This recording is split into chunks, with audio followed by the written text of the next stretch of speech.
Un président de la République déconnecté des réalités du pays qu'il dirige. Dans son adresse à la nation le 31 décembre 2022, Paul Biya a parlé d'une inflation raisonnable.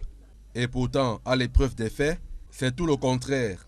C'est du moins ce dont sont convaincus des analystes de la scène sociopolitique. Du point de vue objectif, il est difficile de comprendre la posture triomphaliste de la parole présidentielle sur l'inflation.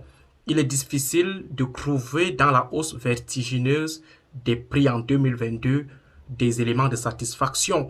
Comment a-t-il fait pour trouver finalement des motifs de réjouissance dans la flambée des prix sur le marché devant être supporté par un peuple qui totalise l'un des SMIC les plus minables de l'humanité? Qu'est-ce qui justifierait donc la raisonnabilité de la hausse vertigineuse des prix sur nos marchés, s'interroge le docteur Aristide Monod, tant le panier de la ménagère a souffert à se remplir en 2022, conjugué à la flambée des prix d'autres produits de base nécessaires à l'existence des citoyens. Si on prend par exemple le cas de l'huile Mayor, nous ne voyons pas vraiment ce qui peut être raisonnable dans le fait que le prix de cette denrée soit passé de 1200 à 1700, 1800 en moins d'un an, que le prix de la tôle de 3 mètres soit passé de 7000 francs à 9500, 10 000.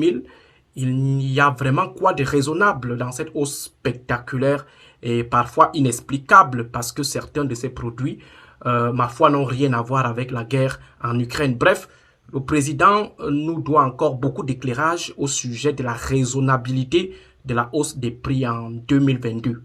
Il faudra faire preuve de patience pour attendre les explications du président de la République qui est certainement déjà passé à autre chose.